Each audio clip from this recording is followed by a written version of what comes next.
अगर company profit में नहीं चल रही है तो उसके लिए वो गारंटीड नहीं होती। कंपनी अगर प्रॉफिट कमाती है तो प्रॉफिट बर्दाश्त करना पड़ता है इक्विटी शेयर होल्डर को, और अगर कंपनी लॉस कर रही है तो लॉस बर्दाश्त करना होता है किसको, इक्विटी शेयर होल्डर को। जबकि प्रेफरेंस शेयर होल्डर को इसमें थोड़ी सी आराम होता है, इसमें फायदे होते हैं उनके।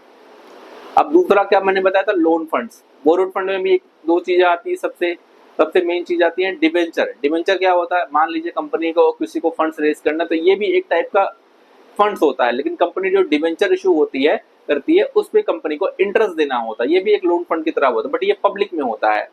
तो पब्लिक में कंपनी ने डिबेंचर इशू कर दिए, अब डिबेंचर जो लेगा तो उस पे जो इंटरेस्ट होता है वो फिक्स्ड होता है, जैसे 9% होता है, 8% होता है, 7%, 5%, 4%, जो भी है कंपनी का एक फिक्स परसेंटेज होता है जो कंपनी को डिविडेंड इशू करना हो। डिविडेंड इशू करने के बाद इंटरेस्ट पे करना पड़ता है।